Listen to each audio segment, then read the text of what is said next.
I didn't mean to do that. Hey, friends, we're just going to start this over. This is the LowcoSports Lowdown podcast. Here are your hosts, Justin Jarrett and Wes Kerr. Mistakes were made. I'm trying to multitask too many things. If you just saw me on Instagram Live, you know that I'm coming in hot from Harmonious and trying to live produce and host a show on the fly with like zero prep time. But that's what we do, Wes. We're going to do it. It's the LowcoSports Lowdown. I'm Justin Jarrett. He's Wes Kerr. We've got a phenomenal show tonight. I feel like a late night talk show host when I say we got a great show tonight, folks. I got to start doing a monologue, I guess. Got to start preparing a monologue for the late night show that is the LowcoSports Lowdown on Mondays and Thursdays. And who knows what nights we might start adding more editions. It's good times hanging out with our friends. And we've got a great show tonight. We've already got a friend in the green room, Carlo Perruzza, LowcoSports legend. I mean, truly. He interned with us back when first he was my student worker at USCB, and then he interned with us at Lowco, and then he worked at the county channel, and he made his own little sports show. So then he's Canadian, and they won't let him stay here unless he goes to school for some reason. So he had to go back to school and go to Georgia Southern and get a graduate degree. So he interned with us again at Lowco. And when I say intern, I mean like he innovated and turned us into something that we hadn't been because he went out and taught himself how to be a broadcast journalist in real time and did the thing. Like he did the thing, and he did it every week after week. Lowco Lights was his thing. I mean, he did it, and I gave it a name and a package. And like the Lowco Rundown, he had a weekly show, which was, like the precursor to what we're doing now. And it was all just he just wanted to learn how to do it and prove he could do it.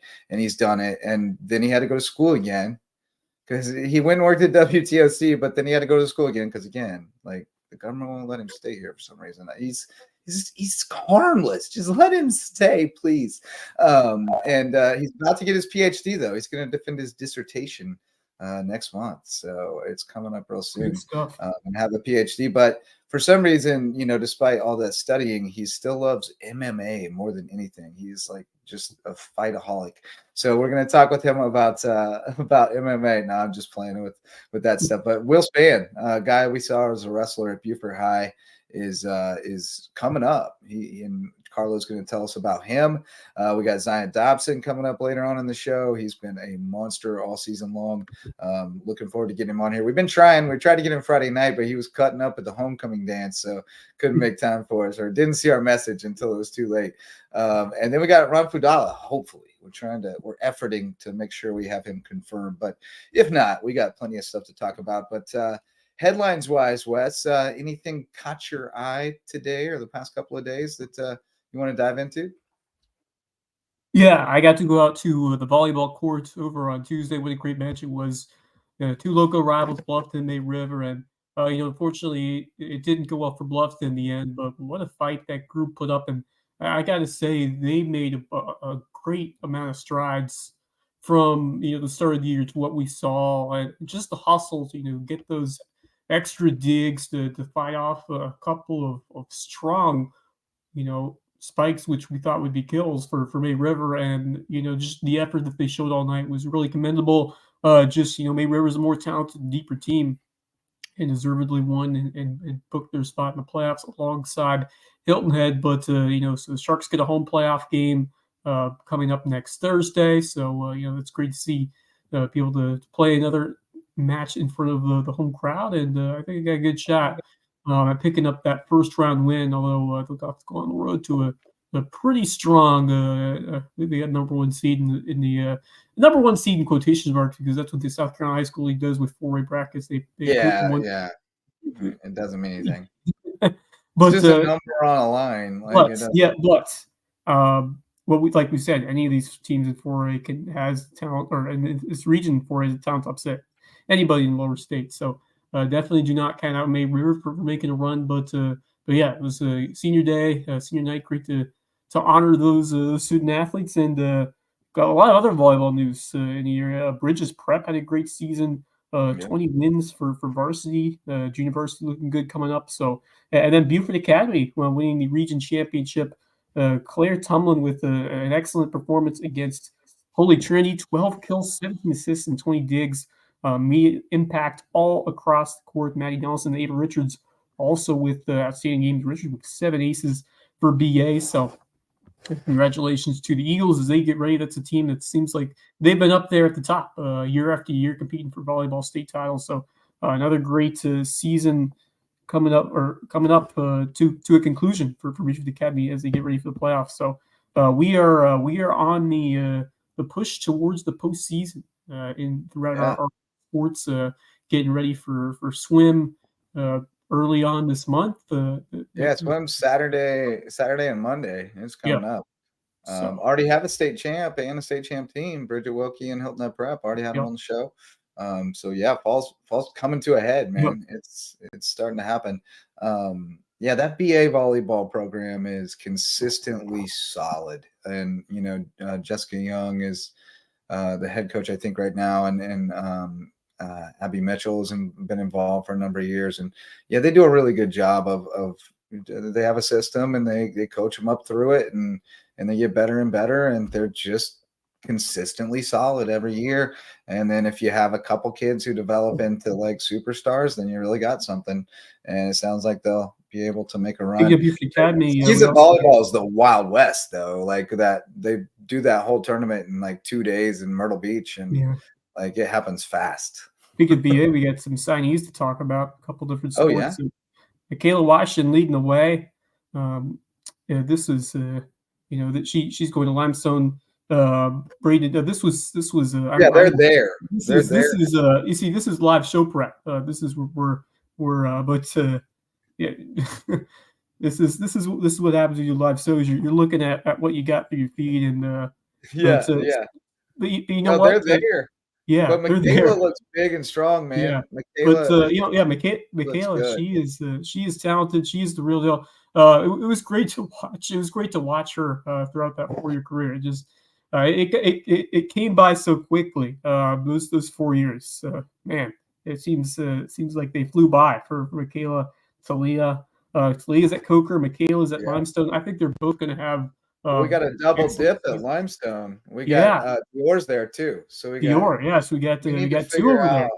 We need to figure out how close Limestone comes this year and go. We got to have a Lowco road trip on the road series where we go to. We need it for football too, like where we have an on the road kind of. We need Limestone to come to USCB. Yeah, that would be ideal. Yeah, we got to get that one on the schedule next year. Gotta get that on the schedule next year. Oh, for sure. Well, we'll talk some more headlines a little later in the show, but we do have a friend waiting, and he wants to talk about a headline, which is the fights in Savannah on Saturday. I'm sure we have a large segment of our audience. Like, I'm not into the MMA, but I know like everybody else is. So I don't have a problem with it. Just not my thing. I only have so much time in a day, and I don't use it on that. But Carlo is into the MMA, and so are many other people. And we got Will Spann on the card, and I think there's a couple other local guys too. So let's get Carlo Perruzza in on the Lowco Lowdown. What is up, bro? Welcome back to the show.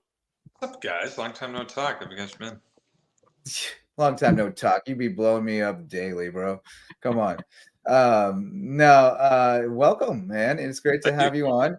And like I said, you are like, I don't know anything about MMA, but you know everything about MMA. And you are always cluing me in on local guys who are in the fight game. And I know about some of them. I know about Keenan Jackson. I know about Will Spann.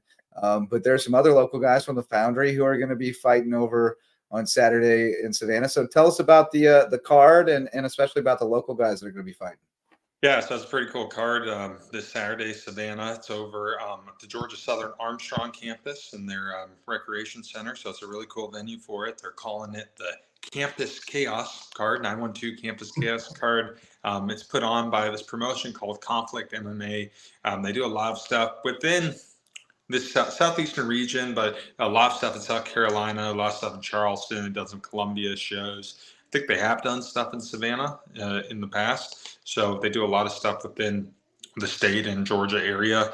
And what's so cool about this card is it's a mixture of everything. So there's 16 bouts on the card.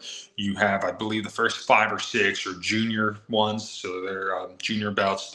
They're younger kids. I think they're even kids who are fighting, which is cool to get them that experience. Then you have your amateurs.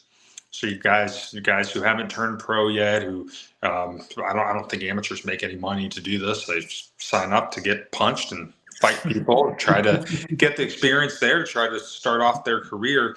And then what's cool with this card as well, it's got, I believe, 5 pro fights on here with some pretty good names on this card. So obviously try to keep this Lowco related with the Foundry out in Beaufort. They do a wonderful job of just cranking out talent. You know, Coach Abe Stem does a wonderful job training these guys. And he's also been putting on a couple shows. He had 2 in the past year, fight nights there, and another one coming up on November 3rd, I believe, at the Foundry. But he's got 2 guys going. One guy, Cesar Gil, amateur fighter. He's going to be fighting. He's always really fun to watch in the cage. He's got a really good BJJ game to him. And then you have the pro, Mr. Will Spann. Obviously, JJ, you've known Will for a while. I used to cover him when he wrestled in college, but you know, he's a 2-3 pro fighter, and a lot of times with Will usually fights on this promotion called CFCC, which is a really big regional promotion, one of the biggest ones in the world. You have CM Punk; he's a commentator on it, and John Morgan. So I love CM Punk. CM Punk cracked me up, man, because he's a grammarian like myself, fellow grammarian. Yeah, no, it's pretty cool. But yeah, I mean, he's fought some very high level guys. He's going in there fighting Cameron Sandoval, which looks this to be his first pro contest. So it should be interesting how this one plays out. Obviously, I can't really judge someone too well when they haven't had a pro bout. But, you know, coming into this one, you have a guy who has less experience versus a guy with 5 professional fights to his name. So we'll see what happens.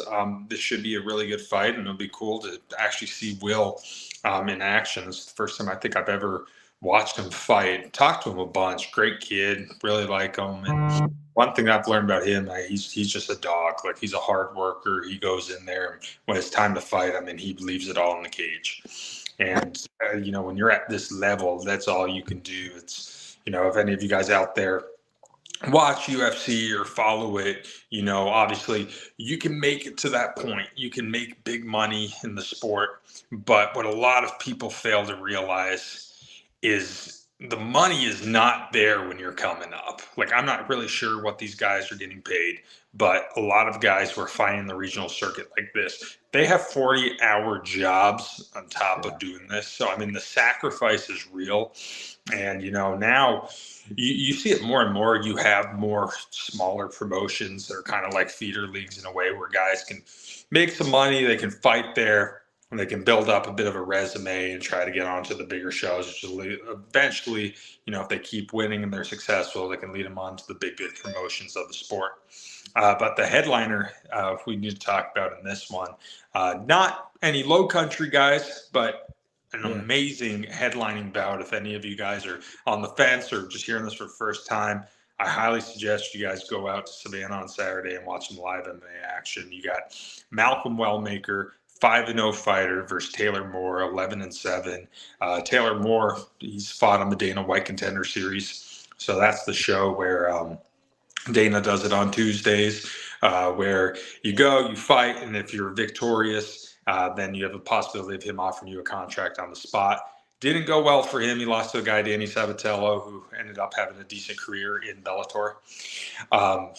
But you can see he's fought some very high-level guys, and he's going against a guy, Malcolm Wellmaker, who I am very, very high on this guy. He is one of my favorite prospects out there. He is absolutely electric. 28-year-old, and you know that is a little older. But one thing with him that I was really impressed, he had 9 amateur contests before he turned pro. And first couple times I was talking to him, I asked him, I was like, you know, why did you decide to take that long? And he was like, it was simple. He's like, my coaches didn't want me to go turn pro until I was solid in all aspects of mixed martial arts, from the stand-up to the ground game. And if you look at his record now, 5-0 fighter, 2 of those wins coming by knockout, 2 of those coming by submission. So he could do it all. And this is a guy I've watched him. I covered him a couple times in the past. He was on Jorge Masvidal's Icon FC cards in Savannah. He's fought in Savannah twice, 2 victories, 1 by knockout, 1 by submission. The first time I saw him was last August. And he fought a guy, Langston Sykes was his name, and he finished him in the first round. Nasty knockout, 1 punch, finished him off with the left hand. And after he jumps out of the cage, he goes to talk to Jorge Masvidal, and Jorge reaches in his pocket, pulls out $1,000 of cash and just gives it to him and says, "You deserve this." And he didn't know what to do with it. He kind of like hides it in his shorts and stuff. So it's kind of funny, but no, he's someone that is really caught my eye on. And nobody's going to jump him for that money because they just watch him knock somebody out. Nobody's trying to take that off him. No, that is not the place where you want to try to jump someone when everyone is trade and everything. But no, this is a very intriguing contest because he is a 5-0 guy. He's done some big things, but this is going to be his first time where he's really fighting a fighter with the experience as of Taylor Moore. So we're going to see how that comes to play here. But I'm really looking forward to this. Always a lot I'm of happy that you drag me to this thing. Go ahead, Wes. The circuit, but how special is it to host a prestigious event like here in the Coastal Empire, Lowcountry area, and how rare has it been to attract this kind of talent to come down to this part of the country? So, what's so amazing about it, Wes, is the sport has grown so much over the last 20 years. So when you think about it, mixed martial arts is a young sport. People don't realize, obviously, it's been going on for years. But the UFC has only been around, I think, about 30 years now. That was like the 90s, bro, because I was in high school and like you'd be at a party and somebody would have a UFC tape of Ken Shamrock, submissing someone or whatever. And we would all gather around and, do things we couldn't legally do and watch UFC videos. Don't do it, kids. Don't do as I say, not as I do. So it was like nascent then. It was like just above bum fights at that point. Like it was like almost taboo. Like we didn't want anybody to know we were watching it. And it's evolved over time with, some regulation and with some, and I think really with just like the training and the precision that has become involved, the level has really risen. But you can say more about it than I can. But yeah, I remember like the beginnings of it when I was in high school, and what it is now is something entirely different. So when you first started watching it, like in the UFC, at least before Dana White bought it, there were no really rules to it. There were no weight classes. A 130-pound guy would fight a 270-pound guy. They'd advertise that you fight to the death. I mean, it wasn't good. And it got bad because you had politicians like John McCain labeling it as human cockfighting, and it got banned in all these different places around the world. I believe when the UFC for Dana, when he first started buying it, like he could only go several places. I think New Jersey was allowed. They'd had to go to Dothan, Alabama, because those are the only places that would sanction it. So when you're talking about a card like this is sanctioned by the government. So the Georgia government, the Georgia Athletic Commission, is going to be sanctioning this contest Saturday between the weigh-ins. The officials, the government officials look at that, the doctors, the medicals. I mean, this is all legit now. And one of the reasons why, Wes, to your question, why this is coming back and back, it's so much more culturally accepted now. I mean, hey, you now have kids who are watching this at 6, 7 years old. Your families are around the dinner table, or hey, you watched fights last night, you watched fights, you see this guy's fighting, McGregor's fighting, blah, blah, blah. It's such a socially accepted thing now that now you're seeing other promotions coming along. Like you have Conflict MMA, you have tons and tons of regional promotions. And it's just amazing to see. I mean, in Savannah, especially in the last year, I think we've had 3, to my knowledge. There could be some more, but I know 3 fight cards now with very high level competition on it. And it's just getting better and better. And even in Beaufort County, I mean, Abe Stem at the Foundry, he's going to be putting on his third show in a year. So, I mean, it is, and I really think we're just going to see more and more of it, because especially in this area between Lowcountry, Savannah, people like it. You know, people enjoy watching it. And I think they're understanding more what it is. Yes, this is a fight. The intention to go in there is to finish your opponent, and it is to win. People get hurt. Yeah, it's part of it. But I think what more people are trying to understand now is the end goal is not to kill somebody here. I mean, people do get hurt, God forbid something like that ever were to happen. But I mean, it is the truest discipline. I mean, mixed martial arts allows you to have any skill set you want, from wrestling background to Muay Thai to Jiu-Jitsu to Sambo to Judo, anything. And it's really a competition of what skill set is the best. And it's one thing I like about it is the MMA community is it's so hospitable. It's such a good group of individuals. And I think if any of you guys want to experience it live, if you haven't been to a live show before, you're going to keep coming back, because it gets pretty exciting. Hey, man. ConflictMMA.com. I pulled it up here for a second. Looks like the cage side tickets are sold out, so you'll have to rely on Carlo for that cage side video. But they got some upper bowl GA for 45, lower bowl GA for 60. And you said there's several fights on the card, right? So not bad. I mean, not bad for ticket prices, and you're supporting folks who are trying to, to bring something to the area. So that's a cool thing. And Carlo, you mentioned Masvidal a couple of times. You've gotten to know him pretty well, and started like becoming a presence at his events. I would say, like, he wants you there. And you have a history. I'm not going to get into all of it, but you have a history of striking up friendships with some of the most interesting people and ending up on the most wild journeys. And Masvidal is the latest. Like, this dude just loves you, and it started with the most random thing. So it's kind of a great microcosm of like your entire career and your journey in broadcasting, because you've just never accepted no. Like, you just kept showing up and doing it, and that's what you did. You just showed up and you did it. And Masvidal was like, "Hey, what are you doing?" And you told him, and he was like, "Awesome, come with me." So tell us the story. Yeah, so that's a pretty cool one. So obviously my background, television and journalism, have the opportunity of working for a couple different TV stations over the years.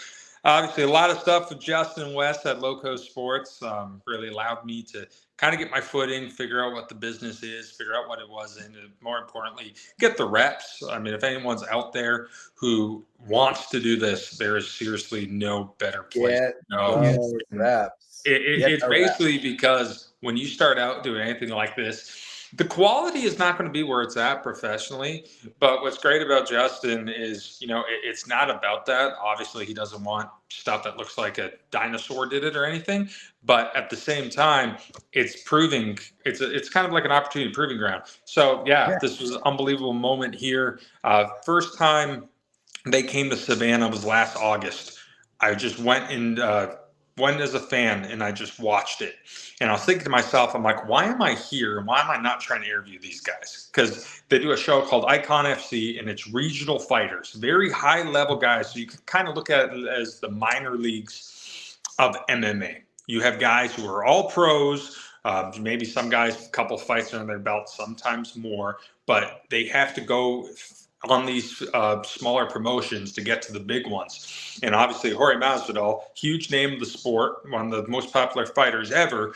When you're on his card, you have attention drawn to you because of his name. And, he is an amazing individual. He wants to help these people out, try to get to the next level. That guy right there you're watching on your screen, Torres Finney, he fought in Dana White's Contender Series on Tuesday. He won. Unfortunately, didn't get a contract right away, but that's the guy you're going to see in the UFC. It's just to show you the guys that are on this card. So with Jorge, he came again last October and talked with Justin. We reached out to them, just told them, hey, this is my background. I want to do this as a hobby. I have a YouTube channel where I want to start doing interviews covering fights. Just looking for experience, that's it. Just doing this for fun. They were cool with it. absolutely perfect with it. Showed up to the weigh-ins, start talking to this lady, and she knows everything about MMA. I'm a huge MMA historian, know all about the UFC, and she's giving me a run for my money, how much she knows about the stuff. So finally, I'm like, "You worked in the UFC?" And she's like, "Yeah, I was director of PR for them for like 10 years." And I was like, "Oh my goodness, this is crazy." So she was like, "What do you want to accomplish out of this?" I was like, "Well, I want to do some interviews, maybe after they fight, and come out to the hallways, do a couple post-fight interviews." She's like, "Yeah, yeah, yeah." And I just, obviously me, I want to get as far as I can get here. I was like, "I want to interview Jorge Masvidal." She's like, "Well, he is a little tougher to get. He's going to be busy, but, no guarantees, but we'll see what we can do." All right, cool. So fights were great, doing my interviews and everything. And then after the fights, I see Jorge, he was around the cage, he was signing autographs. And I go in there and, I see his agent at the time is Abe Kawa. And I go up to him. I was like, "Hey, Abe, listen, do you think I get like 2-3 minutes with Jorge?" And he was like, "He signed autographs, but maybe we can do it something after." And I was like, "Okay." He's like, "Who do you work for?" I was like, "Listen, I have a YouTube channel. This is my dream. This is what I want to do. It's a hobby right now. One day, if I can make a living off of it, sure, maybe we can discuss that one day. But right now, just looking for experience, looking for content. This is what I love." And all of a sudden, you guys kill me. 3 minutes later, one of my good friends now, Levi, he's like, "Hey, go in the cage." And I was like, "Go me in the cage?" He's like, "Yeah, go in the cage." And I'm like, "What in the world? I've got to go in the cage." And yeah, Jorge, sure enough, 5 minutes later, walked right up to me, shook my hand. And I'll tell you how nervous I was. I was like, "You do an interview?" He's like, "Sure." He goes to stand up. I'm not paying attention where I'm walking. I trip over him. I almost knock him out. And I'm like, "Oh gosh, here we go." So we do a 7-minute interview. It was fantastic. It's what you're watching right now. And then after, we're just talking, just like this. We're just talking back and forth. He's like, "So how do you like the fights?" "Yeah, yeah, yeah." And he's like, who do you work for?" And I was like, "Dude, Jorge, I don't work for anybody. This is my dream. This is what I want to do." And with I that, can't. The government won't let me work for anybody. he's like, hold on. And then he gets his partners over and he's like, "All right, guys, any show of mine that he wants to cover, I give him the golden ticket. I want him up to the cage, any access he wants. I want to try to make this consistent. He's trying to achieve something. He's going after his dream. I like it."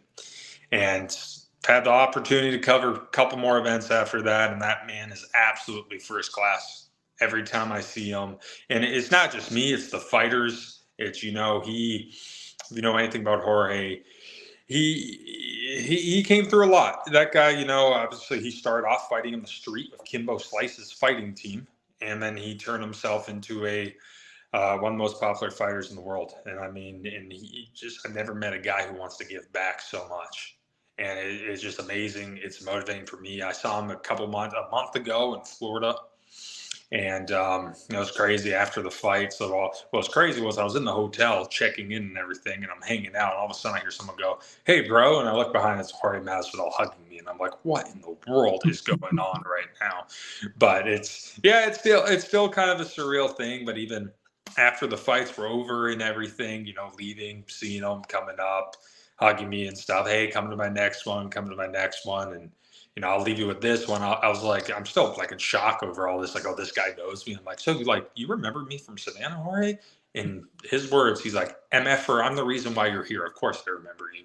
And it was just, to me, it was like, you can't make this stuff up. And obviously through him, I've been able to make relationships with other great fighters, some former UFC champions. It has been unbelievable. I'm living a dream right now. And it is a hobby that I really, really enjoy, and I just love it. I've always been a super fan of this stuff, and to be able to actually talk to the guys, learn what they're going through, but more than anything, I'm a storyteller. That's how I describe myself to people, and I'm not really too concerned about wins, losses. I'm not trying to prove any point here. I have no agenda.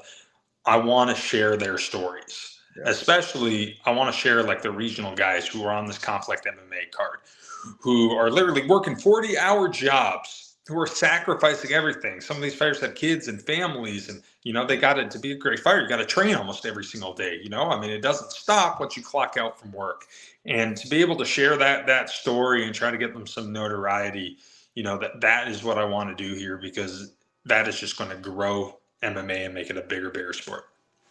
And that is really the focal point of what we do here at Local Sports, is picking up on stories of these young student athletes, these college students who have their roots here in the Lowco and are doing big things elsewhere and beyond. So Everybody's that's got a story. yeah. Everybody's got a story. But Mhm. yeah, I've had the pleasure of producing a couple of times when Carlo was learning how to use StreamYard, producing a couple interviews for him and seeing the depth of his knowledge in the sport has really made me appreciate and have more intrigue for the sport than I did before, because his passion for it comes through. And you've had some great interviews, dude. Like that John Morgan interview was amazing. The one that you never published with SD Dumas was the most amazing live interview I've ever seen in my life. That was unbelievable. It's Man was awesome playing to see video how games. far Man was playing Call of Duty pretty the whole fun. time. It's just awesome to see how far Carlo has clung since we first started working with him. Just how Oh, he ain't confident done he is. yet. He ain't He's done become. yet. He ain't done Just yet. interviewing and the whole process. He's done great work and just every story, every interview just looks more and more polished. It's awesome, dude. Follow him on YouTube. There he is right there. Carlo Perruzza 4920. I don't know what that means. Probably some Canadian thing. Toronto. No, I gotta see my flaw right now. I've got to the point where the content's good.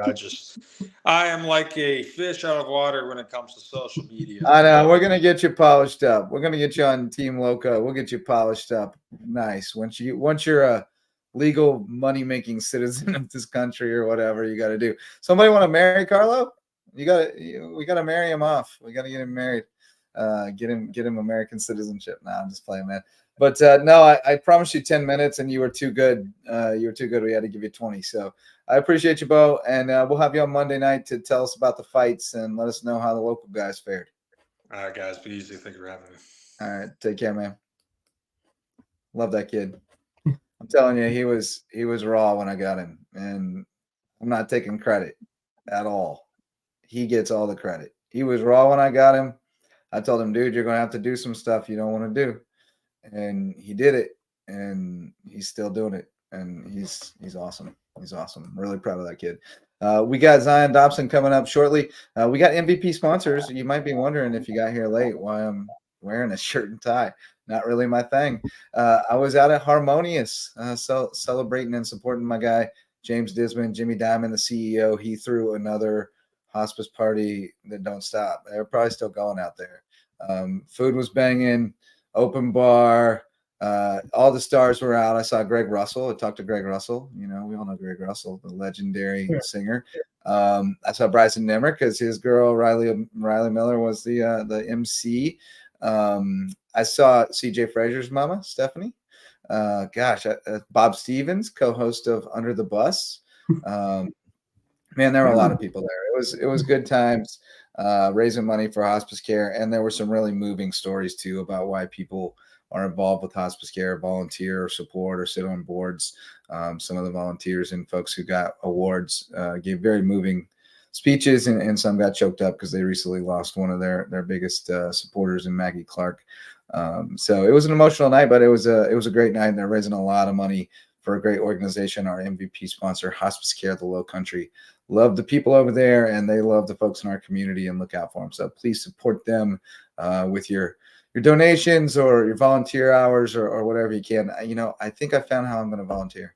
I'm going to tell Jimmy Diamond I want to go interview people and write their life stories. I want to do it. That's what I want to do.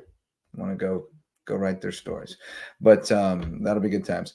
We are expecting Zion Dobson shortly, and we also got Coach Ron Fudala in the green room hanging out. We'll get to him in a little bit as well. But other MVP sponsors, she was on my arm tonight. Harmonious, my wife, Megan Jarrett, the official realtor of LowcoSports from Pierce Group of eXp Realty. She's working hard every day. Find people a place in the Lowco, whether it's your forever home, your starter home, your forever home, or an investment property. She'll get you settled in here in the Lowco, help you navigate that real estate market. And when we find a spot that looks good, we're going to call on our friends Jan Lucas and his team at Homegrown Home Inspections, the official home inspectors of LowcoSports, to check things out top to bottom, make sure it's good to go, and you're making a good investment in your future. And then we're also going to make sure that when it's time to sign the papers, we head over to the Mickelson Law Firm, the original Lowco sponsors and the official real estate closing attorneys of Lowco Sports. Mickelson Law Group, been with us since 2017. Went into it blind. They didn't even know who I was. They just saw this guy that was covering Dixie Youth baseball playoffs in the summer. Nobody else was. The paper wasn't doing it anymore, and they jumped in and supported. And we haven't given up since.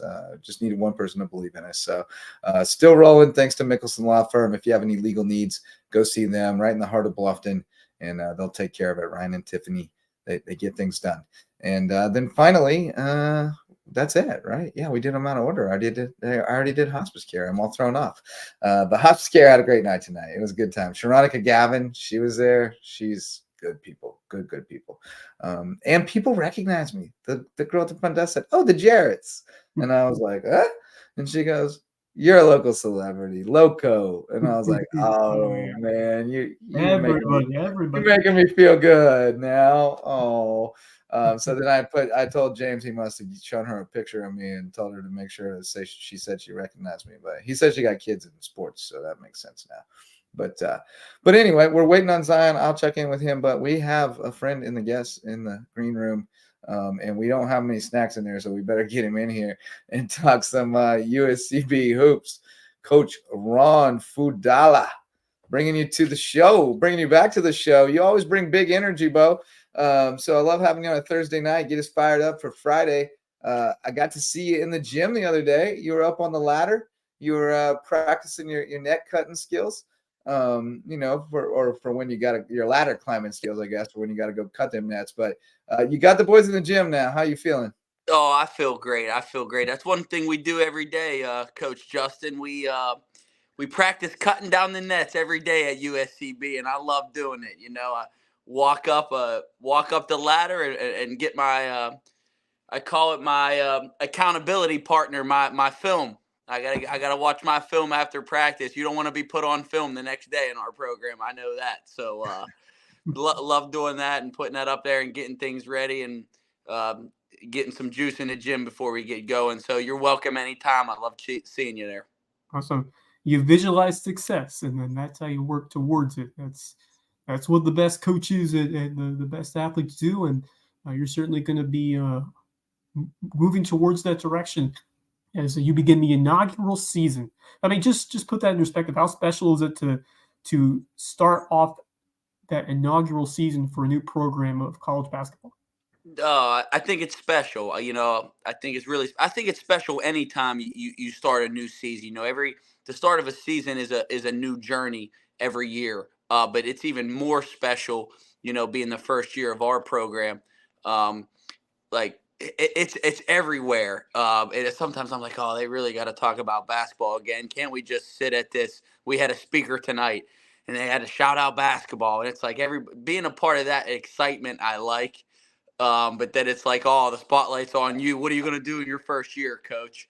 But no, it's a blessing. I'm excited to be a part of it. And just day by day trying to get our guys better and have them feel the excitement too. I think that's special. None of our guys can go into the weight room or go anywhere on campus without being noticed. And I think they like that. I think they feed off of that energy. And I use it to inspire them too. You got all the eyes on you. Are you going to show up when the lights come on type stuff? So we use that in our program, and I couldn't be more excited. I wish tomorrow was November 11th. Hey, I get to be on play-by-play, so I'm pretty psyched too. Hopefully I get to hear the Coach Ron pregame and postgame speeches. Get to be in the building for that. That'd be good stuff. But no, I'm psyched, man. And I think you kind of hit on something there that I want to dive into, which is kind of the big man on campus thing. You're talking about these guys can't go around campus without being recognized and noticed and stuff like that. I think sometimes we get this like D1 or bust mindset, and it's like because you want to be part of like the hoopla and all that stuff, and it's like, man, have you ever been to a D2 sporting event? Like those dudes are freaking celebrities and rock stars on campus too, and the atmosphere is just as good. It's just more cozy. Like D2 sports are amazing. I grew up going to Pittsburgh State football games, and it was just unbelievable. I'm telling you, I love it. I think you get the best of both worlds for this reason. I can have a real relationship with my players. It's not a fake relationship. It's not a Yeah, relationship to where, they're hey, not how just a can you help widget. me win games and then that's Yeah, it. And I still can coach really really good players. And I still can make a difference in their lives in a real way. It's not transactional. It's transformational. And like you said, like I challenge anybody, like nothing to get. I was in Division I. I loved it, and I loved that experience. But I'll challenge anybody if you think you're really good in your sport, whether that's basketball, football, baseball, softball, soccer, you name it. If you think you're really good, go to a high level Division II game and then come talk to me. Okay. Because the talent is incredible and the experience you get in the communities is even greater than going to the 150, lower Division ones or even the 150 upper Division ones. Our level provides something different and something special, and I'm committed to it.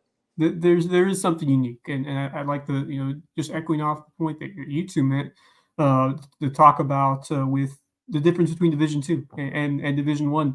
The there's just not as much of a difference in talent as you might think. These guys are driven, even most of the time, even more so to produce, succeed with the extra chip on their shoulder. Coming here and playing Division II, and I've lived it. I've been a part of this USCB journey through the NAIA days, the last few years of it, and now this transition towards Division II, and now of course the vision that has been, with USCB for a while is getting to put a basketball team together, and you are the groundbreaking head man, the coach of this men's basketball team, alongside, of course, Sharon Fursup over on the women's side. But you got to have your guys in the gym for a couple of days now. What have you seen from this group early on? I love our talent. I think we got great talent. I think we got a great group of young men. I really do. They listen. They buy in. They want to learn. They want to get better. And that's, if you have that, we can figure out the rest of it. We don't have egos on our team. Right. I tell the guys all the time, and I'm one of my greatest assets, I think, as a coach is I just say it like it is. I'm not worried about who thinks about what I say. I really don't care. We're still a roster. We're still a roster of individuals. We're not a team yet. We're working to become a team. And we got guys that want to be a part of a team and want to become a team. So I like that. I like we watch film. And I'll tell you, I watched the whole practice. So like if a guy misses a line in a sprint, he's on film. When somebody gets excited, they're on film. So we showed a clip, 2 days ago. We have different teams every day. We have winners and losers for every drill. And one of the teams won. And everybody on their team was jumping up. There was crazy excitement in the gym, and I showed it to the team. And I'm like, why can't we have this every time we win when you're on that team? This is the excitement I want to see. I love this. Yeah. You got to show. We want to play with some swagger now. It's fun to win, right? So I want our guys playing with swagger. I want them to, embrace, what I call a championship culture. Yeah. And everything we do in practice is working towards getting to there.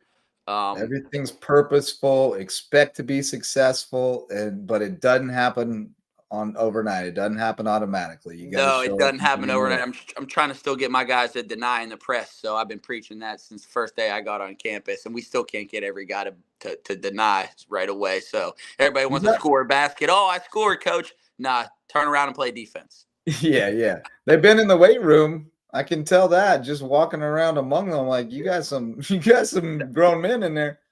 We do, and I'll freely say this: we got a strength coach, who's one of the best strength coaches that I've ever been around. His name's John Ron. We call him Coach JR.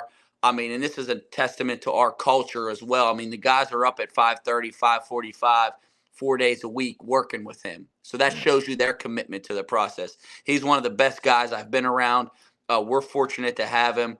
And I hope we can keep him as long as we can, because he's really special and he's really committed to helping our young men grow to be the best people and the best players they can be.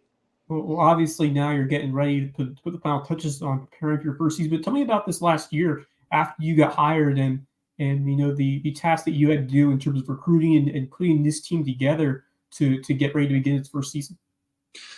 Yeah, it's a lot less basketball than people think, and more what I would call friend raising.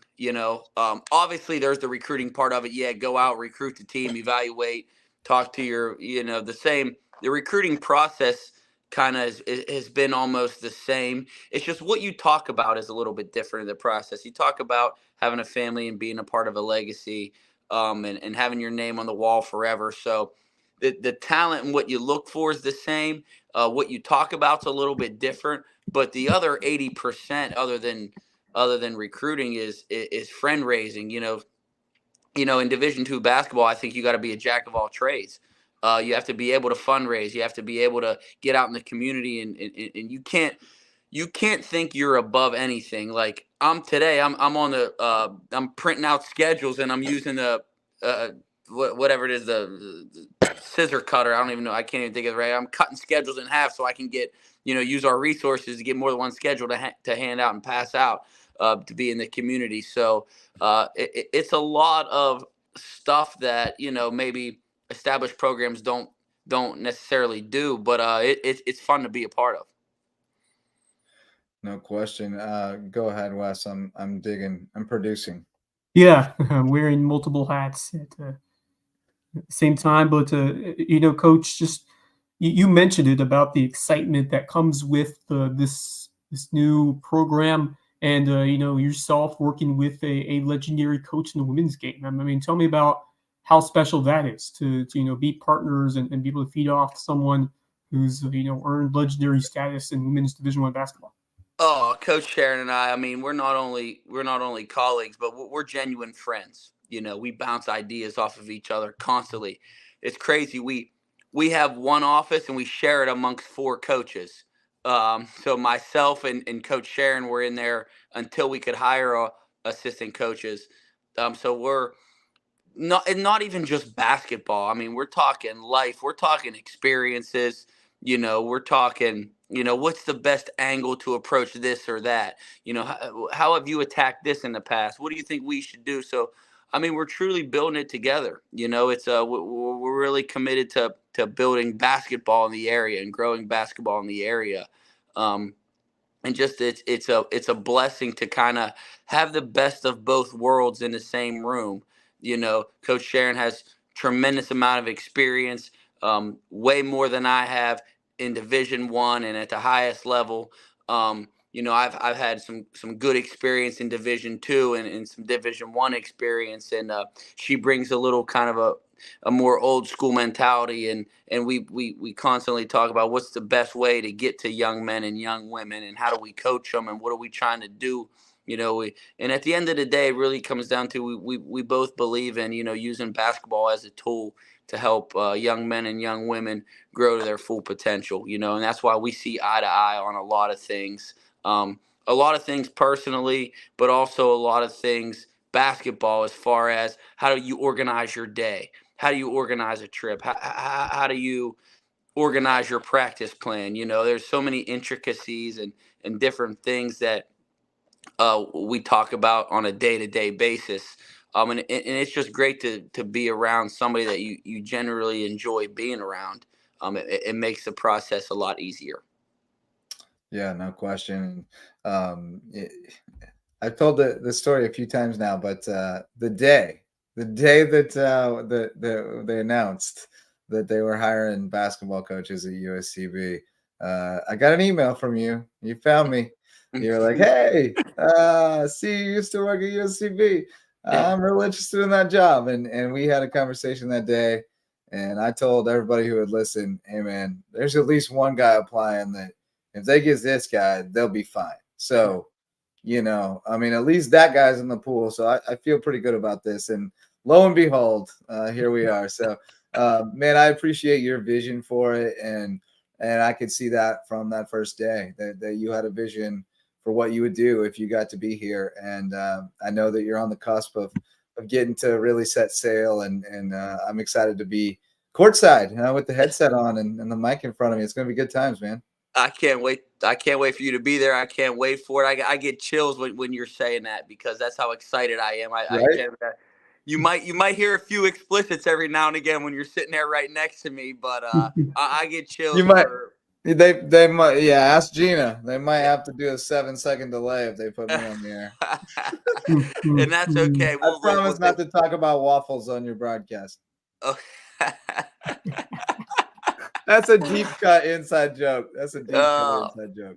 Duh, but you're welcome in our gym anytime, and I just couldn't be more excited for the community, and I appreciate the kind words, and we're gonna get this thing done, man, one way or another. I'm excited for the vision, and I want people are gonna know about USCB and all the good things that we have going down here in the Lowcountry, because that's why we connected from day one.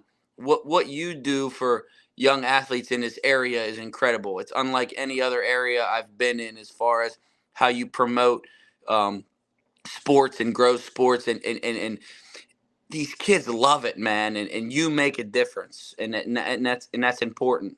That goes without being said. Appreciate you, Chef. Yes, sir. We're in it together, man. We're gonna do big things. When we all work together, we can do what's the African proverb? If you want to go fast, go alone. If you want to go far, go together. So I used this one with the team the other day too. Every day we have a new theme or a new quote. Sometimes it's a question, sometimes it's a quote, sometimes it's a word.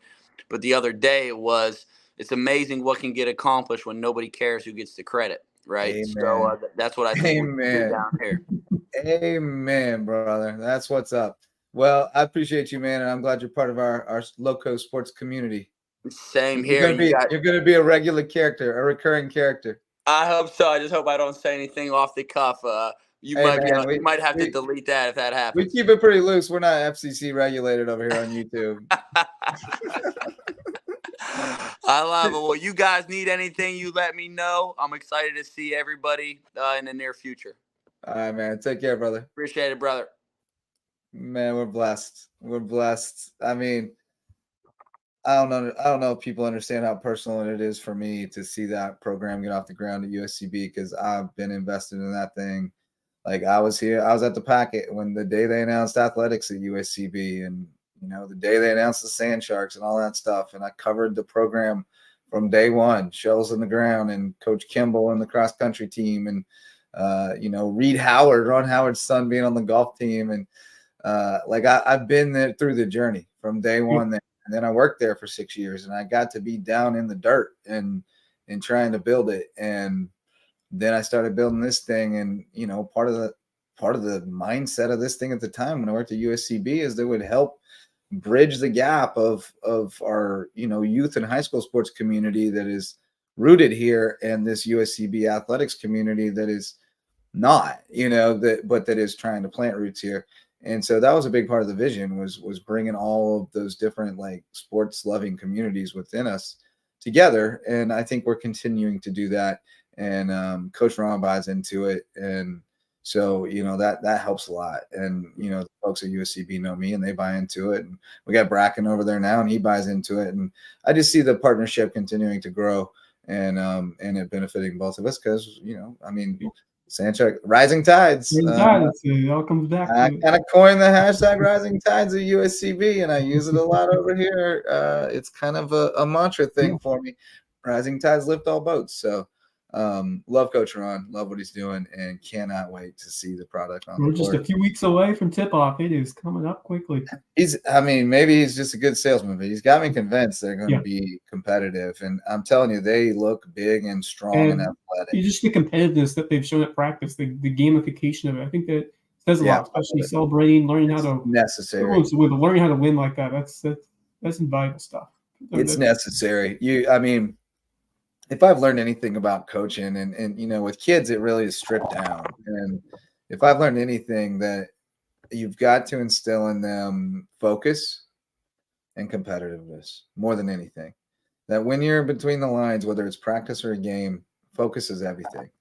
And you've got to be focused on the details. But then when you get out of the game, the focus is you zoom out and the focus is broader, and you analyze what you've done and you process it, and you look at the big picture of where am I sufficient and where inadequate and where am I inadequate, and you're trying to adjust the levers and go back to work and get everything where you want it.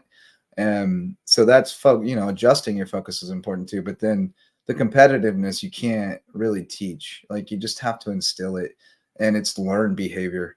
And I think that's what we've seen with our boys in travel baseball. And the reason why we did what we did was they were the kids who were going to be on the B team when they were 8, because they didn't have that natural dog. Like, the dog was in there, but he just didn't bark. He wasn't grown up yet. And the only way we could develop that was by putting them in the fire. And you got to get out there and compete. And you know what? They hated losing like everybody else does. Winning's way better than losing. And the only way to win is working hard and playing hard and getting better. And they've bought into it. And, we hold our own with everybody now. We get our butts kicked. Don't get me wrong. We get our butts kicked every once in a while. But speaking of dogs, we got another one. Dogs. We have got a dog in the green room. But before we go to him, we'll let him get a shot set up, and we'll shout out our varsity sponsors. And one of them is DDS Web Design. Our friends Dave and Denise. I saw Denise tonight. She was looking stunning at Harmonious. Truly, like, she had a beautiful gown on, just looking awesome. And she builds stunning websites. She doesn't actually build the websites. Michael builds the websites, and Dave. But she will make sure that you have a seamless experience and give you great customer service. And DDS Web Design will get your website up and running and findable, searchable online, so that you can get found by us, extremely online fans, and get more business and do more with your small business organization. DDSHHI.com. And then we've got the Parker Law Group, who are well known out in Hampton, Jasper, and Colleton counties. And they've been doing all kinds of legal stuff for people out there for a number of years. And now they're jumping on with us to help us become more of a presence in the outlying Lowco, which is my favorite place to go, by the way. I love going to Hampton, Jasper, and Colleton. I feel at home with those people. I'm country people, and I love going out to the country. And I'm going to be at Hampton on Friday. Woodland, Hampton. We're going to get a hurricane walk. We're going to get the bell ringing, and we're going to get a heavy dose of Zion Dobson, who we welcome to the show. After much efforting, we've been trying to get you your mic, bro, or you're muted, bro. We've been trying to get you on the show for a minute, but you didn't check your DMs after the game the other night. You just went straight to the dance and started cutting up. So you missed it. So we had to wait and get you tonight. But dude, I've been so impressed with you starting last season. I mean, last year was when we picked up Hampton County for our coverage area, and I was retweeting you all the time and like, Z-Man can scoot. You got to watch this guy. But you were like a little scat back last year, and you ain't a little scat back this year. You've been in the weight room. You are a big, strong load to bring down, and still moving fast, though. Tell us a little bit about the start you're off to this season, and how you got here. Because I think kids need to understand. Some get it, some don't. They need to connect the dots that this does not happen by accident. So tell me about the work that went into this. First, I had to buy into what my coaches were feeding me. Like my strength coach, Coach Paul, he was always saying, like, you need to eat. You need to eat. Yes, sir. The biggest dog I know. He was saying, like, you need to buy into the weight room. You got to fall in love with the weight room. I fell in love with the weight room my 10th grade year, but like I wasn't taking it that serious, but I fell in love with it. I started lifting like about 2 times a day. Drinking protein, gaining as much weight as possible. Considering I got like a low percentage of body fat, so it's like kind of hard for me to gain like a lot of weight at one time. So I'll be trying to gain weight, turning it to muscle, buying into the weight room, and like this past summer, like I really took it like serious. Like I took the gaining weight part very serious, buying in and doing a whole lot of work on my own time, one-on-one work with myself. Like going outside, doing drills, working on my craft, because there's always room to work. There's always room to improve. Yeah, there's always room to get better. And you have certainly taken that to heart, and you are feasting and eating up on the field every week because you were lighting up the box score on a weekly basis. You're up to 1322 rushing yards, 16 touchdowns, averaging 10.8 yards per carry. Also getting it done in the receiving game, 6 catches, 74 yards in the touchdown. So you have been a dynamite star offensively for a team that's been really fun to watch and is climbing the ranks in 2A. So, just tell me about how awesome this start has been over their first year for the Hampton County Hurricanes. It has been really good. Many people didn't think we would come this far. At first, I knew we were going to have a really good team, but I really thought our problem would be I wouldn't say putting up with each other, but being able to come as one and coming as one, because you can't have a whole bunch of people fighting on the field and they expect to win. You got to come together as a team. You got to talk to each other when things get bad or things don't go your way. It has been really good so far. Our coaches, they did a good job of making sure we had an early start on coming together, because we started in January. January. So we've been together for about 6-7 months already.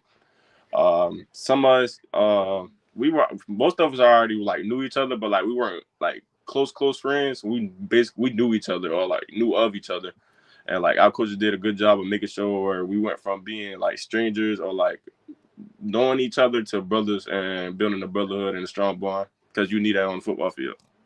Yeah. Just following up on that topic, obviously you were a Wade Hampton Red Devil, and you had a previous rivalry with this Estill team that now joined forces. You guys become this one Hampton County Hurricane squad. But when you talk about guys like Xavier Garrett and some others from that Estill team that you had to play against that are now playing with you. So just tell me about that transition of playing against those rivals, and then obviously you knew a lot about some of those guys like Xavier and Kayvon Chisholm, and how cool is it to be on the same team now competing for a state championship?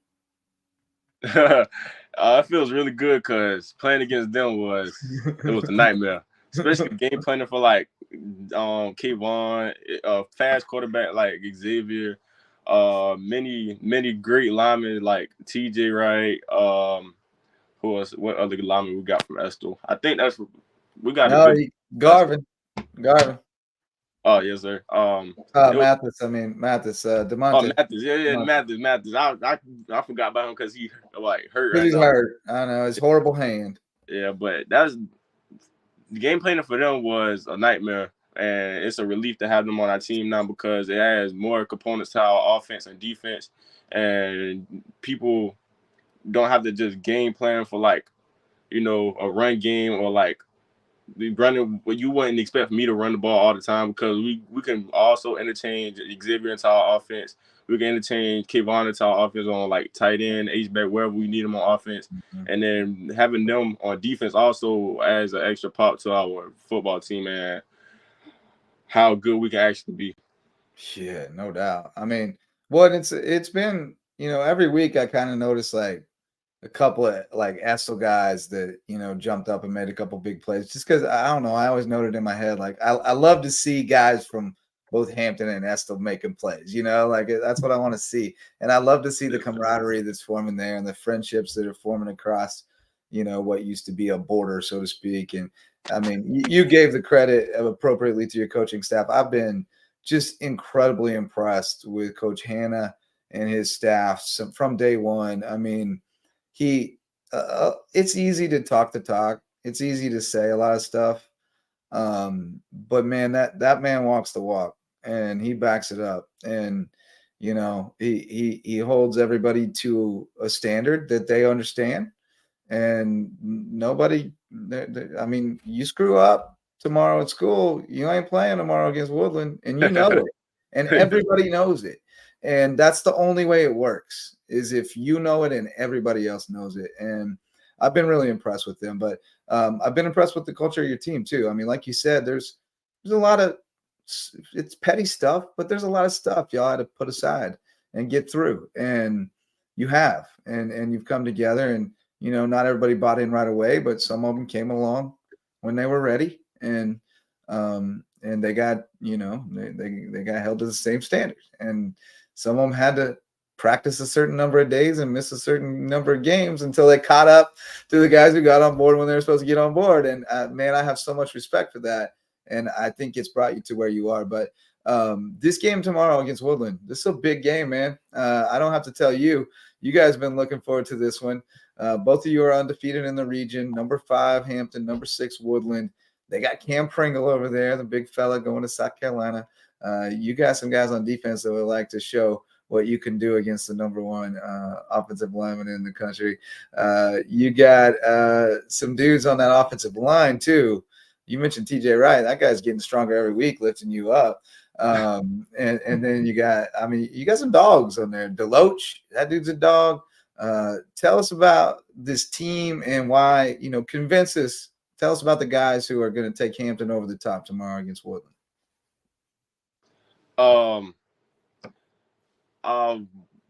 This game gonna be all about like who's more physical up front. Yeah. My line gonna have to be dogs. My line full of dogs. Our defensive line, full of dogs. They gotta have like a good game, because like if we stop them, like if we stop their run game, it's not really much they can really do. They'll be able to probably pass screens, and like if they try to throw it over the top, I got my secondary over any offense in this 2-way right now. Yeah. And that's our way most of the time. Your secondary is nasty. Yeah. Yes, sir. Ball Dunham will go get it. Man, there's a bunch of dudes who go get it. Tell me about your teammate Bovain, a freshman, who is quietly putting up some good numbers and is looking really solid, and has good speed, athleticism out there. Just tell me about what he's brought at such a young age to your team. Since watching him at like our middle school games last year, I always knew he was going to be a wonderful football player. Looking at him, he was faster than everybody. You could tell he was more developed than most of the people his age. Running track with him since he was in like 7th grade, he was very, very fast. Like at a young age, like I raced against him in the 400 meter, and I thought I was kind of fast in the 400 meter, running like a 53. This man come out in like 8th grade running 52s, 51. I think he ran a 51 one time. I think. Oh, he's like 52. 52 at it in 8th grade is crazy. And 8th grade, I think I was running like 58s, 59s. And Boving, I knew he was going to be a great football player. And just him coming over the summer and working with us just clarified to me that he's actually ready. And he's more developed than a lot of people his age would be. And his speed is unmatched on the football field. Oh man, he can outrun more. It basically, I say anybody, most people on the field, and his competitiveness, you could tell is there, but he's like holding it back a little bit because he's a little young. Yeah, he's still getting used to like varsity football and the physicality. He's still a baby. Let him grow up. Just let him grow up. He'll be fine. Yes, he's sir. a baby. He's doing great, man. He's doing amazing. If there's anybody could beat him in a race, it might be Lofties, though. That dude can fly too. He had a punt return touchdown and a runaway bomb touchdown, and he had a punt return call back last week, right? Yes, sir. He had 3 touchdowns, 2 punt returns, and 1 receiving touchdown. Yeah, that dude can fly, dude. He can fly. Yeah, those 2 hours at practice. He just runs a little hot sometimes. We got to keep his head cool. Yeah, he's getting a lot better. What's that? I said he has gotten a lot better though with his with heating up. He's gotten a lot better. Yeah. Oh yeah, he learned his lesson. He got to stand next to me on the sideline one week, and that solved that problem. X did too. We had to talk about it again. X needs to just stay on the field, bro. But no, you guys got a heck of a squad and great culture. I mean, I love coming to games out there. When WSAV asked, could I come do Woodland Hampton? I was like, yeah, man, sign me up. Any excuse to go to Hampton County, go to Varnville on Friday night. I'm all in. I hit up Rigdon's last time. Is there any other place I should hit up, or should I go back to Rigdon's? Hampton County is, when it comes to food, is very limited. But I I'll say go to Regents again because Yeah, I mean, that- I ain't I haven't arguing been. with that. I haven't been. This will be my first time. I ain't arguing with going to Rigdon's again. Like, Yeah. that's a perfectly good answer. I'm good with it. I'm good with it. That place was awesome. Speaking of, I'll probably call ahead this time though. yeah. Speaking of eating those, they say before the game, where my dogs at? Your coaches and the dogs have been eating each week. Tell me about how that tradition originated and about those cool dog memes that they made for you. I think Zion might have froze up on us. Either Uh-huh. that or he's sitting real still. But we'll see if he pops back up. But yeah, the we're where my over dog's time, at so is great. And the dog meme. So hopefully we'll get it back in here momentarily to chat. We got to work on this rural broadband, South Carolina. Please contact your representatives. Tell them we need high-speed rural broadband across this state so that we can get more guests from the country. Like, we got to get our guests from the country on. It's a struggle out there. I grew up in the country. We didn't have no internet, and now they do, but it's not very good. We got to get rural broadband. He's going up. Oh, Zion's back. Zion's back. There he is. All right. So Wes wanted to know. Yeah, we froze up. I just did a plug to call your congressman, your representatives about rural broadband because we need high-speed rural broadband for our country guests. It's no bueno out there. But no, Wes was asking about where my dog's at. Paul's rally cry, and then of course the memes that Hannah put together. So you guys having fun with that, right? What was the genesis? When did Paul start? Where my dog's at? How'd that get going? Since we this been going on since I think my 10th grade year, because Coach Paul, he always buy, he wants you to buy into the dog mentality, which means he wants you to go 100% of the time, always giving your effort, always giving your all, always Fight being to a the dog. finish. Yeah, and when he said where my dog's at, he wants you to basically, he asking where his dog's at. If you're a dog, say something. If you're not a dog, then stay in the back. Stay in the back. And then I'm trying to remember, what were you, a pit bull? What did you have on your dog meme? I think I was a pit bull. I think so too. There were some good ones. Yes, sir. What was your favorite one? Yes, my favorite one was probably I think Mickey probably. Yeah. Because like a crazy dog, right? Going crazy. Yes, sir. Yeah, Mickey.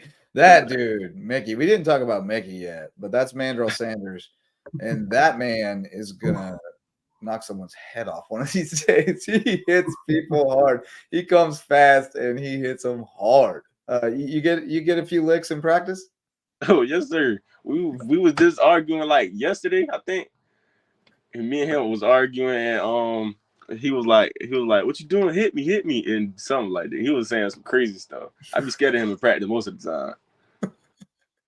Yes, sir. Well, hey man, you got anything else for him, Wes, before we let him get going?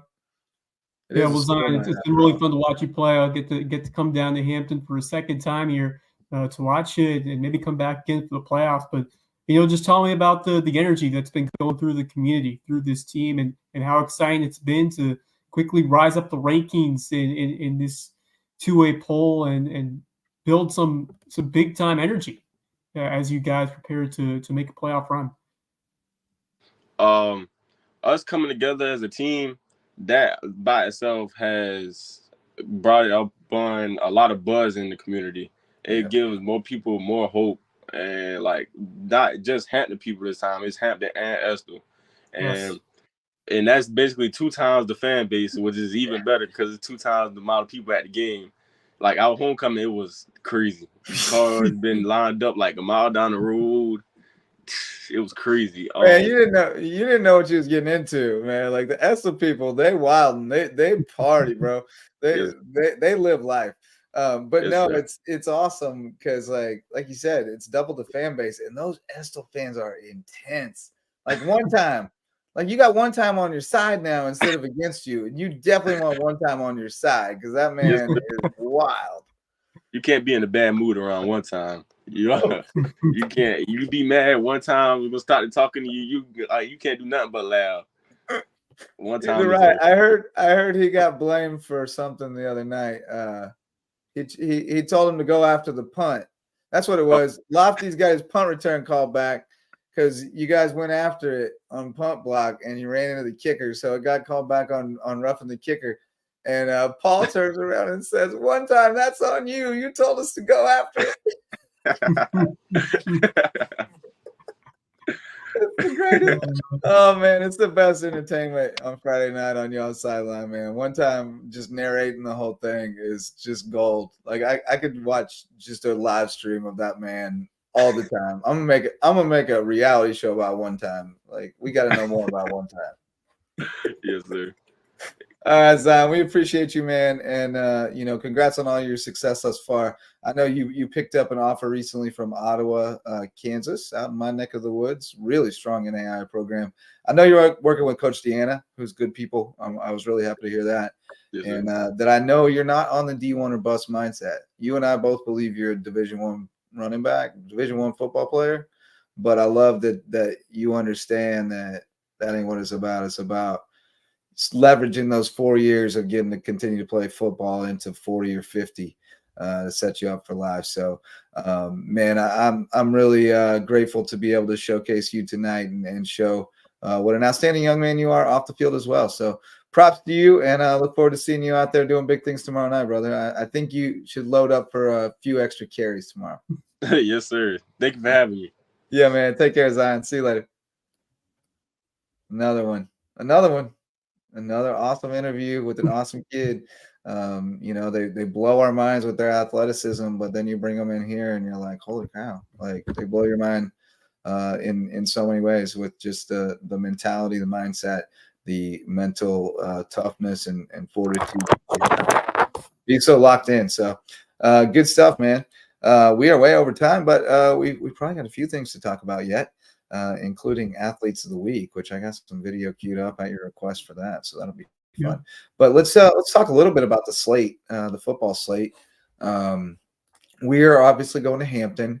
The other really interesting game to me, most interesting, I think, is May River at home against Carleton County, which I believe Walsh and possibly Libby will be hanging out at and jumping on the show with us tomorrow night to talk about. So that'll be good times. But that one's interesting to me, man. I mean, May River's licking their wounds and probably a little banged up. I haven't talked to anybody about injuries, but usually when you play, Beckham and James Island, you probably got some guys banged up. Carleton's coming in with confidence and swagger.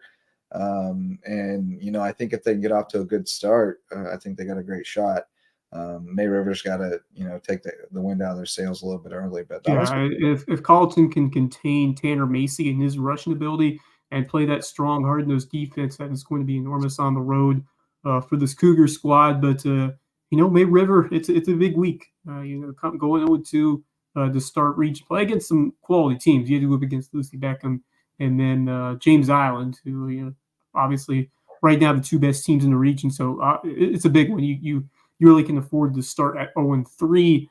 So this is one you need to have. And it really starts with setting the tone defensively, getting some stops. And, I thought the defense, it was a group that had some down points throughout the game. But at the same time, I like the intensity with some of the linebackers. Of course, Ethan Sprinkles had a good year. And then you talk about a couple others who really caught my eye. One of them in the secondary, number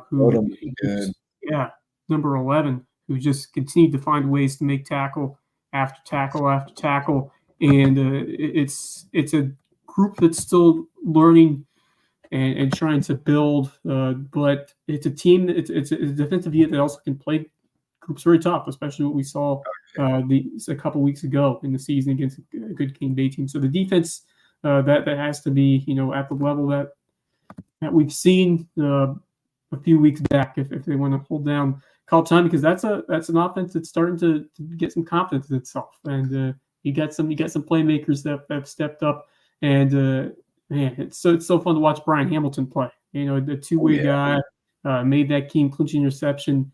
That team has some dogs, and Kinlock's got him on their side. They're playing for him, and they took the momentum of that win over North Charleston, getting that first victory, and battled tough against the strong Hilton Head group. So I think Carleton County has a good chance here. I think it's going to be a game that's going to come down to the very end, and Cougars have some playmakers in the clutch to get it done. So May River is going to have to be on their best. They're going to have to block well. They're going to have to give room for Tanner Macy to do his thing, and Macy has to play close mistake-free ball. And that's something that he's going to have to shake off the tough performance that we saw against James Island. He was inconsistent. He showed a lot late, but all in all, it needs to be better for Macy. And so this is the time to prove it. Yeah, I like May River's defense a lot, and I love Macy. I mean, he's a really good player, and they're going to have a plan for him, or they'll have a long night. But I suspect they will, and whether they execute it is another thing. But I think you got to spy him. You got to make sure he doesn't beat you, and if they can beat you in the passing game, so be it. But you just can't let him beat you with his legs. You got to stuff the middle and then keep him in the pocket as much as possible. Easier said than done, but I think he'll pop a couple probably, and they'll miss a couple assignments and on the option reads, and he'll break a couple good ones. And if he gets to the end zone on those, then May River will have a really good shot to win. If Carleton gets him on the ground before he does, and they make him break several plays to score instead of scoring on the first big play, then I think Carleton's got a chance to keep pace and outscore them, because I do think that offense is kind of finding itself. I mean, they put 26 on Hilton Head, which is what Hampton put on Hilton Head, and Hampton had to play the whole game. It wasn't, and they got 7 off special teams. So Carleton's offense is pretty good. I think they played some really good teams early, some really good defenses, and so it didn't look great, but they were still they were running the ball pretty effectively. Cam Grayson was putting up 100 yards plus most weeks, and now the McWilliams guy that broke the big run last week, man, he's a big, strong, fast kid. So I think they've got some juice on offense. Sean Williams looks a lot more comfortable than he did early in the season. The game slowed down after that murderer's row. Now it gets a fair fight, and the game slows down a little bit. So I think it's a really intriguing game. I think it'll be pretty competitive and probably come down to the wire. But with that said, it's high school football. So Carleton, big emotional win last week. You never know. You get on the bus and you might just not get off, and it happens from time to time. So the other big game this week, BA Thomas Hayward. That is a good one. Beaufort coming back to home, or coming back to his old stomping grounds over at THA. So certainly a lot of storylines going into that one with his return, Thomas Hayward. But I think it's the makings of a very competitive game. These two teams are very closely matched. I do too. Yeah, I think if Devontae Green were still in there, it's probably a little different. But I think without him, it levels the playing field a little bit. I do think BA will probably be able to find some stuff in the passing game there. Hayward's really good in the trenches between the tackles. I mean, what they did to Dorchester. You got to revise now what you think about what they did to Dorchester after Dorchester just mollywopped Patrick Henry. Yeah. Because they beat Dorchester. It was more competitive than score, but it was still fairly handily. So, I think Hayward's a pretty good football team. And notwithstanding what happened against Hilton Head Christian, which I think is a very good Skeeza 3A team, I think they may be, by the end of the year, they may be the best one in the league. Yep. So yeah, that's a fun game. Those are the only Lowco and Lowco games. It's kind of it's a interesting slate, but a lot of region games. You got Brockton and James Island. You got Beckham at Hilton Head. Any of those you think? I'm not so on Hilton Head. Anything can happen, but you never know in a region game like this. Hilton's playing desperate level football. They have to win. Yeah. 0-2. So they're going to give their best effort at home. I think the matchup is kind of good in the sense that they can match brawn for brawn with them in the trenches and stuff. But I just think at this point of the season, the depth is really becoming a factor for Hilton Head. I mean, when they change over from offense to defense, there ain't but 8 to 10 guys over there. It's pretty thin. And that just wears on you late in the season and late in games. I don't think they can withstand it for 4 quarters from Lucy Beckham. They're physical. Bluffton James Island. Bluffton is just they're a wild card, man. Like any given week, if they are just on point and their defense is getting stops, they could beat anybody. They can be very ordinary at times, but they can really be extraordinary if they're on. So I wouldn't. James Island has got some dudes. That is a strong I think run James game. Island wins this game, but I'm just saying, like, Bluffton is a wild card team that you never know exactly what's. And they can score so quickly. They got that's the thing. Never count them out. They can get to you quickly and kind of be that team. Well, they can get you rattled. Like they get going fast, and you're scrambling, and the kids are like, "We don't know how to stop it, coach." And they can just get you on your heels. So they're the kind of team that can come out and, like, before you even know what's going on, it's 14 or 21 to nothing, just from a couple of miscues and quick counter punches. And you don't know what happened, So I never discount them. Anybody who plays that style of football, like, it can just get weird. It can get weird. Weird stuff can happen. So I wouldn't discount it, but I think James Island is a superior team. Like, I think they're really, really good. So I wouldn't like. Yeah, I think we're headed towards I'd have to get a lot of points. Yeah. Beaufort's off. Battery Creek's got hand-to-hand. I don't see it happening. I hate it for Creek. They got some dogs, but not enough. Christian Academy against PD. A couple years ago, that was the marquee match. PD is not at the level. Last year, I covered it at PD because I was up there for Ripken and went over to Mullins and covered it. But now this year, it's not a marquee matchup. PD's way, way down. Christian's rolling. We had AJ Hop on the other night. He was great. Ridgeland Barnwell. Yeah. Barnwell's on paper the better team, but Ridgeland's scary to me. They're kind of like Bluffton in the sense that they can strike quickly. I saw CJ's mom tonight. Allendale Whale Branch is actually fairly interesting. I think Whale Branch will take care of business, but I'll tell you, Allendale is a tough football team that keeps getting better every week, and they can run the heck out of the ball. So just like Coach Hatcher said the other day when I talked to him, not really, but when I pretended to talk to him, he told me that Allendale can run the ball, and if we don't get them on the ground, they're going to give us trouble. And Dwight's concerned about yet another week off. Seems like forever since we last played a game. I know. Like Coach said, you're supposed to play Ethel, but they ain't got a school no more. So you didn't get a game. And that's exactly how he would say it, I promise you. Well, we were supposed to play Ethel, but they ain't got a school no more. So that I am too, Dwight, but also you're fresh. So you could be a little rusty, but you'll be fresh. So hopefully that comes home in the fourth quarter. Just don't let them get down in the first quarter. Keep fighting. Don't give up big plays. Get them on the ground. Don't let Coach Hatcher get mad at you.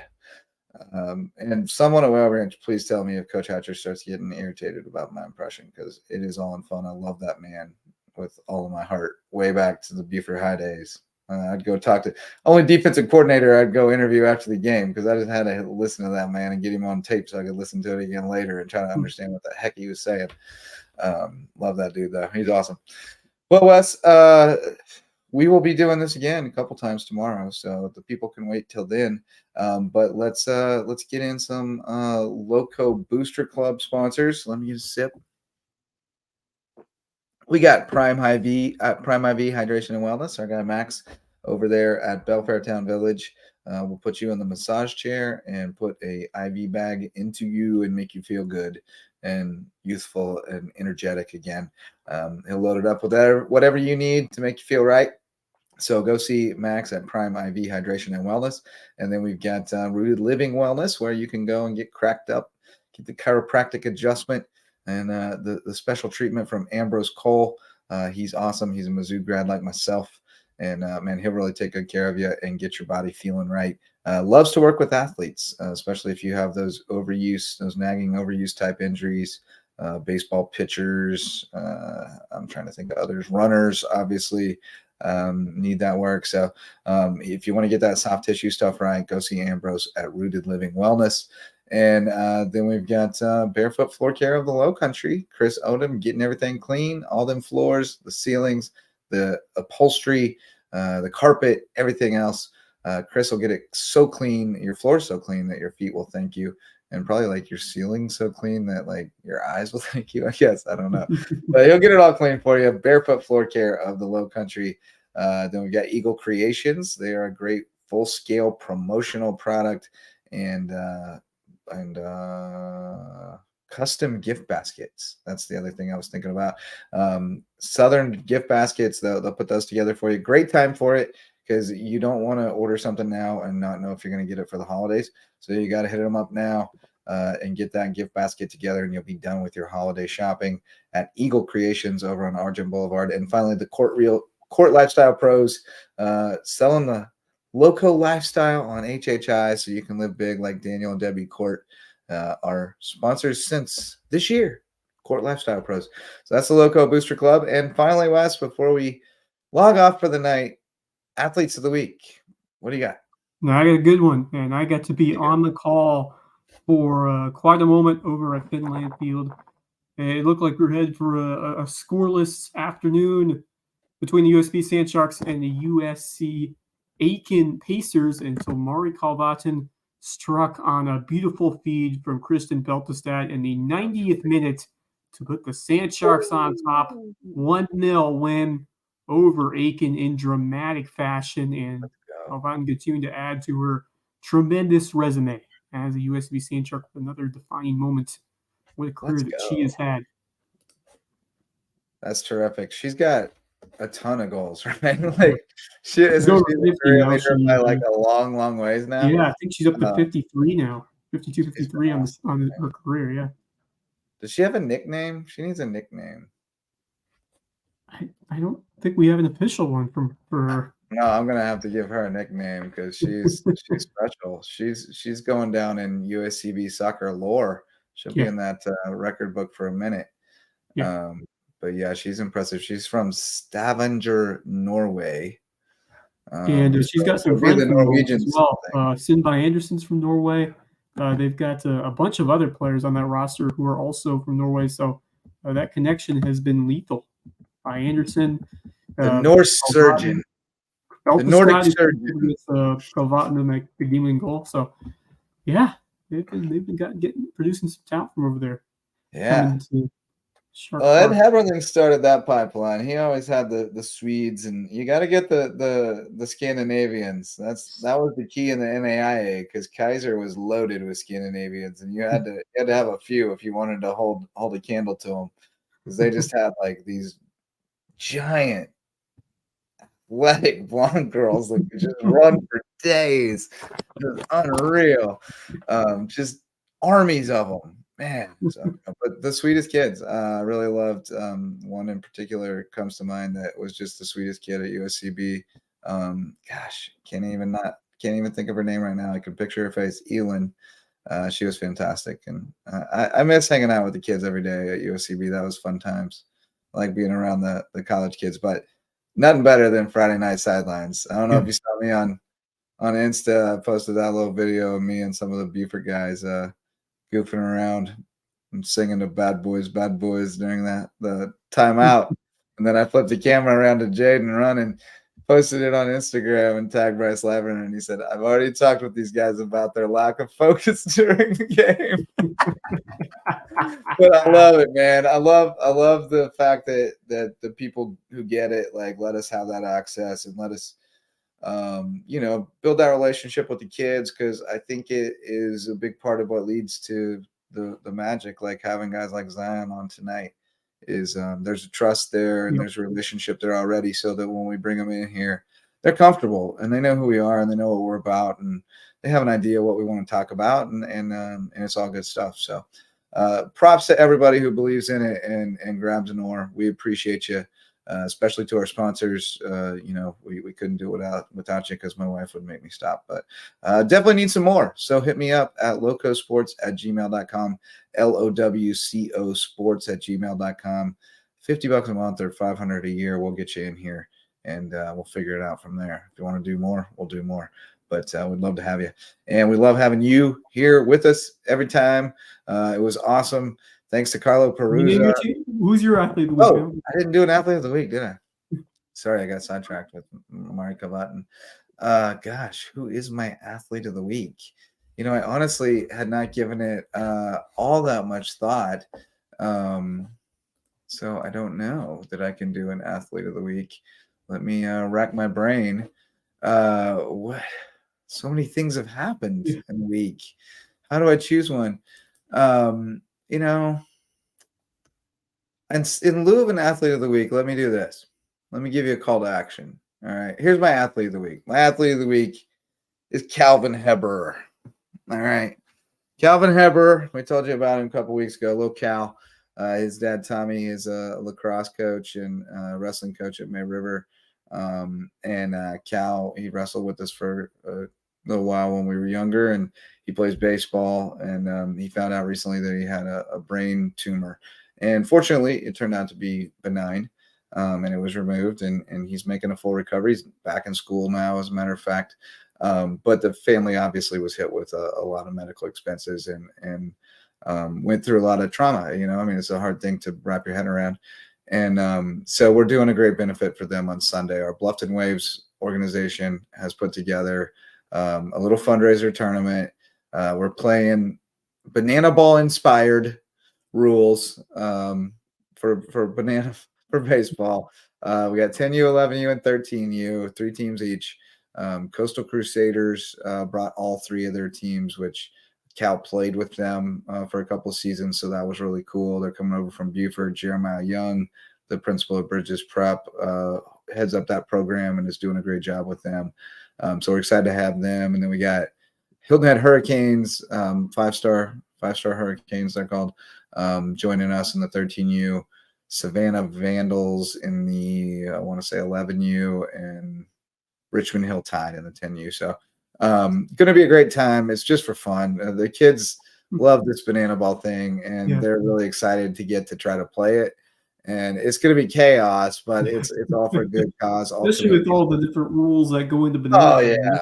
So we've modified them a little bit, but we're mostly playing banana ball rules, especially at the 13U age. We modified them a good bit for the younger kids for safety. We don't need balls flying all over the place.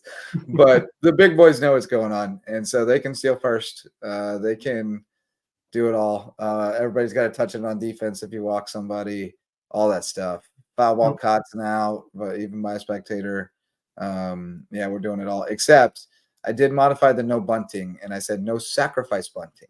Okay. If you reach, it's fine. If you're out at first, everybody goes back. How you like that, Wes? You like it? You like it? You can bunt, but you better get on. If you don't, everybody's got to go back, and you're still out. Like, it's just an out. Sorry, no sacrifices. I did that to protect the kids because our coach Jackson loves to bunt. I'm like, I'm not gonna let him make you guys sacrifice in a banana ball game. All right? You got to do it, and I don't want to hear nothing about it in a real game when we're playing to win. But in a banana ball game, I'll make the rules so he doesn't do that to you. So Cal Heber is my my athlete of the week, and I'd love for you to come out on Sunday. We'll be out there 9 a.m. till I think like 6 p.m. Playing banana ball or something resembling it. And Wes, I think you'll be out there helping us hype them up and let them know what's going on one of the fields, right? So we're gonna have a great time, raise a lot of money. Going to have a lot of food and stuff out there for concessions and all of it's going to the family. So it'll be great times. Please come and play. And I'm recruiting high school baseball players to help too. So if you want to come out and either umpire or help with dragging fields and lining fields in between games and stuff like that, we'd love to have you. We'll put you to work and we'll make sure you get fed and all that stuff. So great show, man. Enjoyed talking with Carlo. Love that boy. He calls me up all the time. And we still talk all the time, and I'm so proud of him and how far he's come, and can't wait to see how far he goes. But he's awesome. He'll be telling us about the MMA fights again on Monday. I love to listen to him talk about it, man. His passion for it is enthusiasm for it is contagious. But I'm looking forward to hearing how Will Spann and the local guys do. And thanks much to Ron Fudala, who is another dude whose enthusiasm is contagious. I am so pumped for USCB basketball. And then, of course, Zion Dobson. Been trying to hook up with him for a minute, and it lived up to my expectations and then some. He was outstanding, just as good as he is on the field. Can't wait to see him tomorrow night. It'll be fun. All right. Well, for Wes Kerr, I am Justin Jarrett, and I am exhausted. It's been a long day. We got a longer one ahead tomorrow, so we're going to call it a night. But until next time, go Lowco. The Lowco Sports Lowdown podcast is a production of Lowco Media LLC and LowcoSports.com, an independent media outlet providing grassroots local sports coverage in the South Carolina Lowcountry. We are sustained by community support from sponsors and patrons like you. Get in the game with a monthly pledge of $1 or more at patreon.com/LowcoSports to keep us going and growing.